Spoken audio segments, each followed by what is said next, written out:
It was Friday and the busy street buzzed into the here. The street vendors' food surrounds the area with calming aura, chattering from people chatting as they walked by. It was like any other day. David decided to take the time to go to the market to buy some supplies. His usual paintbrush broke, so he needed to buy a new one and might as well restock his supplies and get some lunch. Nothing eventful happened that day, though he did saw a few fights while getting lunch. Really unusual for sure, but he didn't want to interfere despite knowing that it was a violation of Pancasila's third principle. But it was none of his business, right? Maybe he was thinking too much. Back at the studio, a lady at the receptionist noticed his presence. "You're finally back. What took you so long? Did you say you just wanted to get some paintbrushes?" she said. "I decided to get lunch and some other supplies. It was a sale and I couldn't help it." Deva went back and finished his painting of a white buffalo. It was considered a sacred animal in his tribe. He wanted to try something new and hope it would sell. He often paints landscapes and portraits for people, but this time he wanted to explore his cultural background. He misses his hometown lately. As the sun shined warm light on earth in the fish market, a man wanted to buy some ingredients for his recipe. But as he was buying some ingredients, he noticed he was being treated differently. The prices were higher for him than others. But he just moved in a few months ago. Maybe he stood out a little. He was very religious. That man is Abu. As he was going home, he was intervened by a gang. And they asked him about money and things that he had no clue about. There was a man that walked by. He looked at him, hoping he would help, but he only watched and walked by, disappearing into the distance. A day later, Agung is still thinking about yesterday. Why would they do that? What did he do to deserve it? They're right. These people's morals are in shambles. They need to be cleansed from their sins. He knows what to do. Meanwhile, on the other side, Deva is working on his project again, but he's having some difficulties finishing it. Something is missing. He decided to go to the library to search for more about his heritage. Turns out, there are many cultural behaviors in Bugis about respect towards each other. One named Teba culture, though he wished people applied this more. The next day, Deva decided to take a break from the project and go to church. It was busy like usual. Chattering buzzed into his ear, but he felt something was wrong. He tried to ignore it as he prayed. Yet, he heard a commotion outside. Someone tried to barge in. Some went outside to help the security.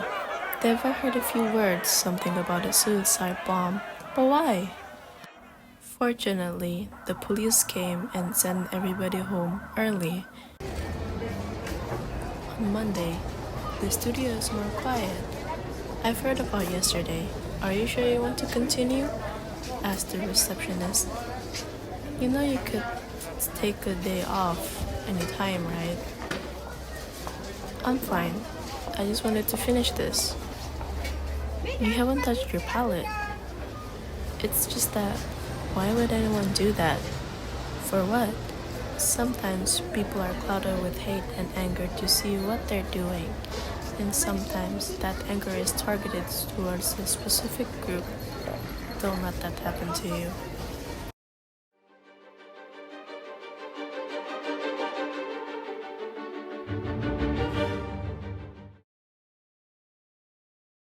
In 1989, Shafi Abdul bin Haikal Malik and his cousin Shafiq Haikal bin Mazin began their lives in Kuching, Malaysia.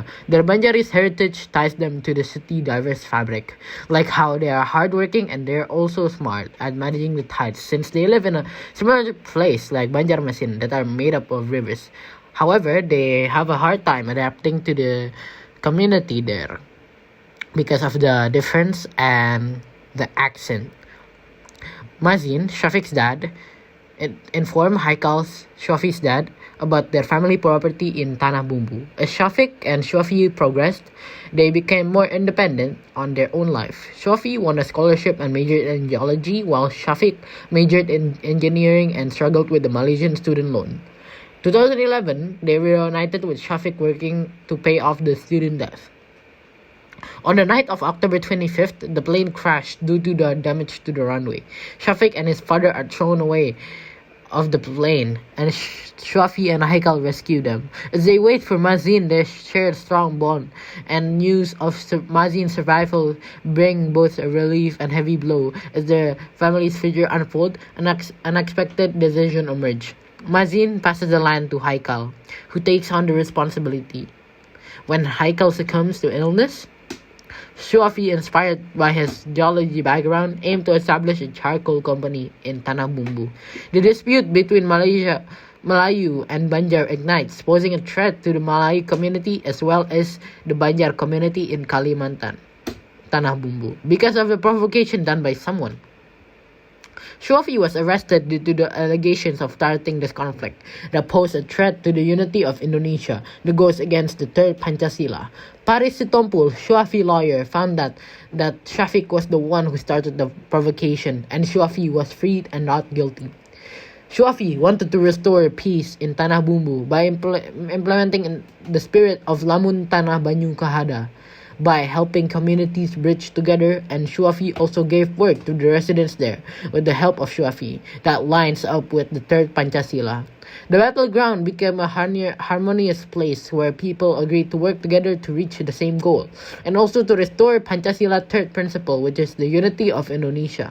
Residents of Tanah Bumbu lived happily ever after with the help of Shafi. Implementing the spirit of Lamun Tanah Banyu Kahada will unite us all to reach the purpose. In Maradekaya Selatan, there lived a 14-year-old girl named Sana Daya. One day, Sana was just playing games until she lost. I give up. I'm hungry. I'm going to eat. Huh? What's that sound? Mom? Dad? Is that you? Oh, Sana. Is there something you need? No, it's nothing. Anyways, what's the loud noise coming from outside? Oh, so that's it. Come with me. I'll explain everything. There's a school being built outside. A Christian school. I see. But why are people arguing over it? Some say that the school hasn't got full documents of permission, but from what I have seen, they already have. Then, why is there an argument? I believe it's because of intolerance. The majority of the community is Muslim. Maybe they don't accept our religion. Why don't they accept our religion? Even if they don't, why start an argument? That I don't know. I hope we can reach an agreement soon.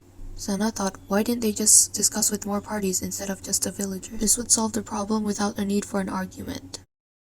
Seeing a construction site, Sana wondered, is this a Christian school that Mom and Dad were talking about? At school, she saw some of her friends talking about the Christian school's construction site. Sana's friends Ako and Eso asked her about the construction site. Sana told her friends about the story that her dad told her yesterday.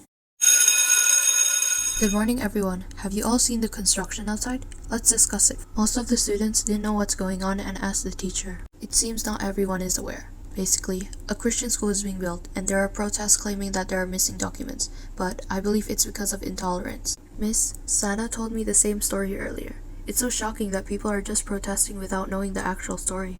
For real, just talk and find a solution. It's not that hard. I agree with you too. I believe that communicating is a way better solution than protesting and argument. Oh, are you serious? It's better they protest. They're right for doing it. This is Abdul Tajeng, Ako's cousin. Even though they're cousins, they're very different. They shouldn't protest against it. If there's a Muslim school, why can't there be a Christian school? Well, because the majority of the people here are Muslims, so of course there would be a Muslim school. There's no Christians here. Why need a Christian school? I believe all religions should have the same rights, regardless of the majority or minority of the people here. Tolerance towards all religions, no. Tolerance towards everyone should be prioritized. Christians don't deserve a school. The majority are Muslims, so Muslims are obviously better. They should just change that Christian school to a Muslim school. It would be far more fitting. Hey, that's a violation of the third Pancasila, Persatuan Indonesia. You're being intolerant, and you're not respecting other religions. Please stop. Let's stop fighting over this. Let's just continue with the lesson itself. Sana is determined to stop the argument. She brings her parents and friends along with her to the protest.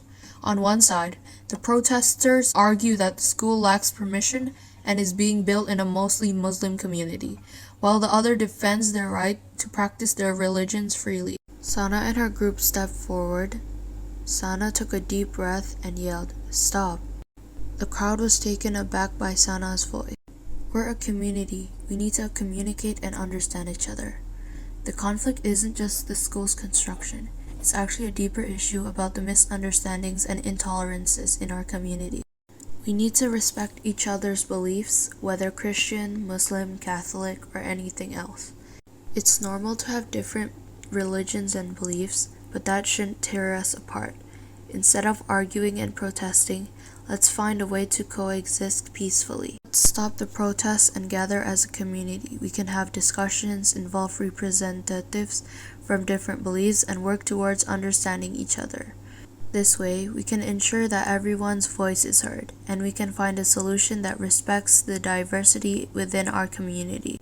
Let's also include Reso and Asiti Najang, which is effort and propriety, to further support our discussion so we can coexist peacefully. Sana's group, some protesters and defenders of school, began organizing a community meeting every once or twice a month. Representatives from different religions were invited. A platform for open dialogue was also created for people to share their thoughts. It became apparent that the construction of the Christian school was not just about whether there was a permission document or not, it was about erasing intolerance and acknowledging diverse beliefs and religion present in Maradikaya Selatan. Other than a community meeting, the community had also started to come together, participating in a gotong royong every week to strengthen their bond and maintain unity within Maradikaya Selatan. In the end, the Christian school continued its construction and the once divided community became an example of tolerance and understanding, proving that protests and arguments aren't the answer to everything. Peaceful discussions and cooperation overcame all the problems and conflicts that happened before. The end.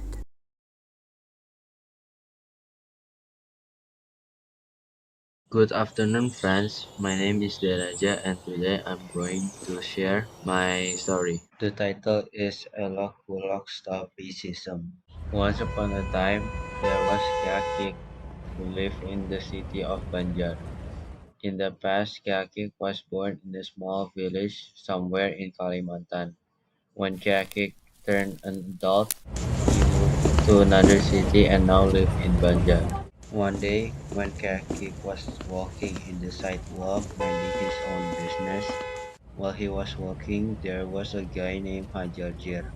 Hajarjir was born in Banjar. He didn't like to welcome other people from other places because he thought people from other places were different. Then suddenly, Hajarjir walked up to him and started to harass Kakik.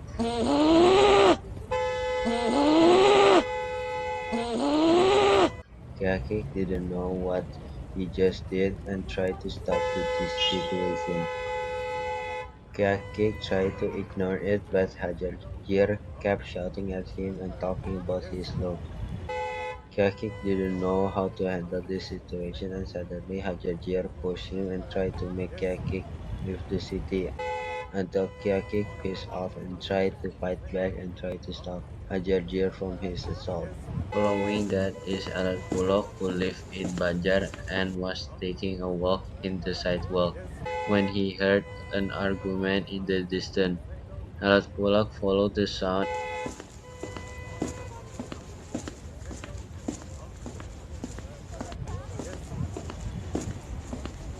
and saw two men fighting in the street.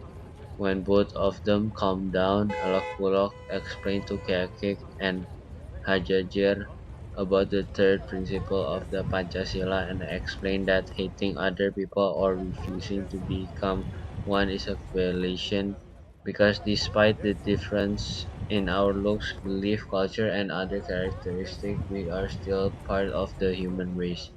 And Alex Bullock also explained the Banjar culture, which is connected to the third principle of Pancasila. Hajajir listened to Elok Bullock's explanation and Hajajir finally understood and apologized to Kakik. Now Hajajir understands and will stop harassing other people. Hajajir will also use Aruh Ganal, a Banjaris culture that connected to the third principle of Pancasila by helping other people and respect to other people. Thank you for listening to my story. Tree Riot by Emily Abigail Herwindra. Once upon a time, everyone was gathering in the second floor corridor, looking at the new rankings that had just been posted on the poster corner, next to the principal's announcement and school magazine. The noise at first were just whispers. Then it slowly escalated when someone read the first to fifth students on the ranking list.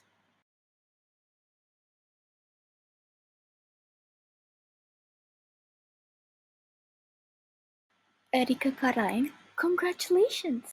Wow, wasn't she ranked 5th last time? No way she ranked 1st. Real, first rank is always Danny. Imagine the look on Danny's face when he sees this. Meanwhile, on the other side, Hoy, Erika! You're ranked first! Congratulations!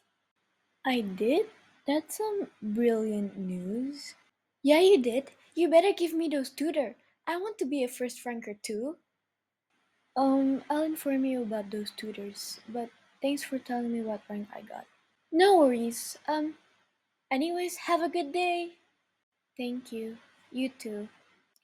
Erika then walked to the leaderboard to see her rankings. Wow, it's true. I think I'm going to tell Ma. Hey, you! You're going to regret this. Huh? What do you mean? Excuse me? Just see, you'll never get your rank back ever again. Wait, what? What does he mean by that? You know that Erika girl? She stole my rank on that leaderboard. Yeah, so? What's with her? You don't like her? We have to get rid of her, I swear. What's in return though? Anything you both want, I'll try. Deal. We can try bullying her. That'll do. Great, good plan. When are we executing it? You're the one leading it, Danny. You pick. We'll wait for a few days. Deal? Alright, Deal. they finally waited for a few days to execute their plan for Erika. Ready to execute the plan? Well, I'm ready, but seems we just have to go wait for her. I got the physical weapons with me. It'll ruin her. Forever.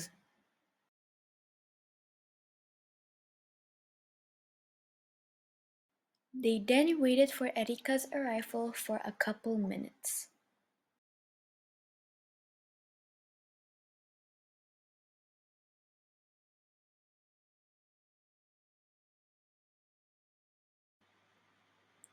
So, the bullying incident that happened in SMA National, which involved Danny, his friends, and Erika, has caused major problems, especially to the victim, which made Erika lose her weight, made her bruises more visible, and got depressed day by day.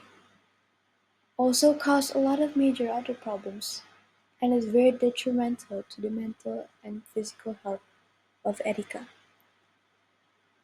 They have also violated the third Pancasila, called Indonesian Unity, or in Bahasa Indonesia, Kesatuan Indonesia, because it has created and caused unimportant noise around the school and breaks the ties of us as Indonesian people. But not to worry, Erika has found her new friend called Serena. Serena was willing to help her and even recommended her to join a counseling that relates with the Bugis values, three important main values to use, which is Sipakatao, Sirinapake, and Patalo, to forgive one another, help us become nicer, and unite as a country together. She also recommended Erika to make more friends and create closer circles.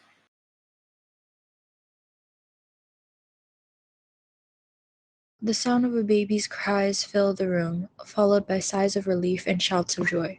With the sun beginning the day brightly, this is the day Arung Palaka was born. A future hero and savior, though also a soon traitor. He is the future king of Bone Kingdom. In the midst of the lonely dark night, a little girl's cries are heard, piercing the otherwise quiet night. This is Maharuni Kaharudin's birth, a girl with mixed blood of Bugis and Javanese. However, unlike Arung Balaka, her name would not make people's textbooks.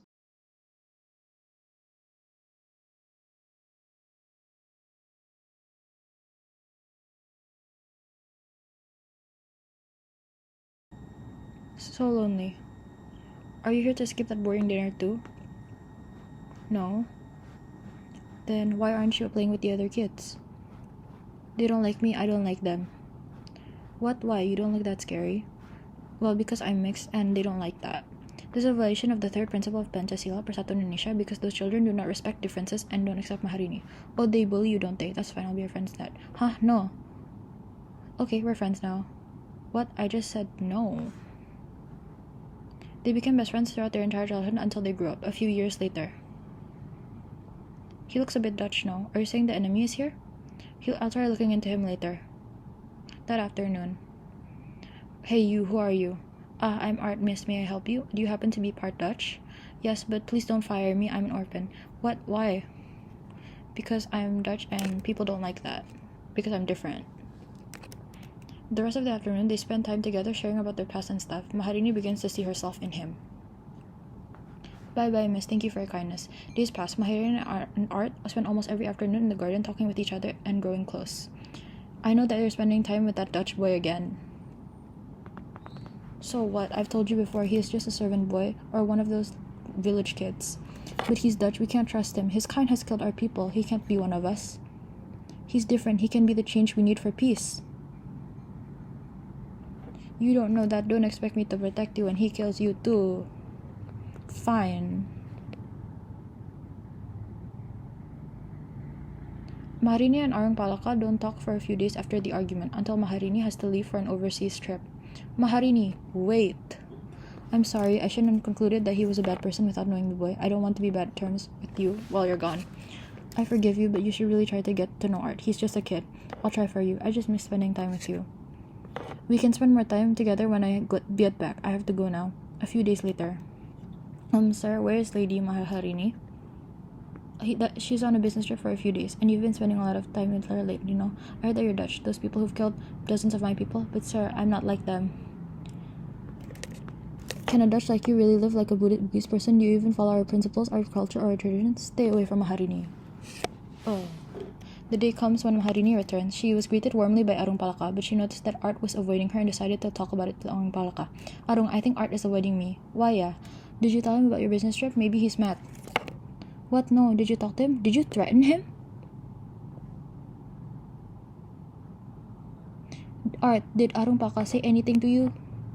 He told me to stay away from you, miss. I'm sorry. You, how could you? I told you that he was innocent. He's Dutch, Maharini. He's colonizing us. He doesn't even look like one of us. Don't you see? Yes, I get it, but he's not one of them. How can he be one? He's just a boy. He's bad influence. You lost nationalism for us, for our people? Maybe I'll just get rid of him. Move. I've lost nationalism, but why can't you apply our cultures? You really have to apply those Bugis morals, sibakata and spikalabi about treating people with respect and stuff. Promise me, okay?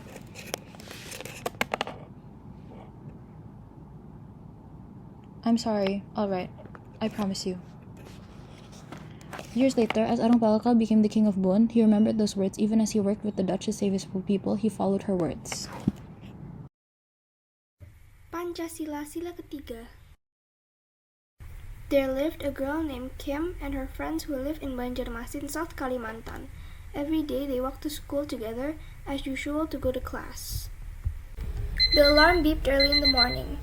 Kim got out of bed and got ready for school. She puts her stuff in her bag before telling her parents, "Bye Nanay, bye Ayah, I'm off to school!" She walks out the gates and runs over to her neighbor's house where her friend Nara lives, and next to Nara's home there is Kim's other friend Kartika's house. Every day they come out of their houses, call each other, and walk to school together. First, Nara came running out. Hey Kim, did Kartika leave without us? No, Kartika is getting ready right now.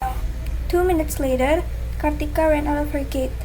Sorry I had to leave you two waiting. It took you a decade to get ready. It's okay lah. We have plenty of time to get to school. It's only 6:03 a.m. Class starts at 6:30 anyways. At school, Nara and Kim gets to be assigned to the seats next to each other while Kartika is assigned to be seated next to Safina. When the session started, Nara and Kim can't help but notice that Kartika's face shows that she doesn't want to be seated next to Safina. Safina always jokes around and teases others for their differences, but most of the time she would go too far.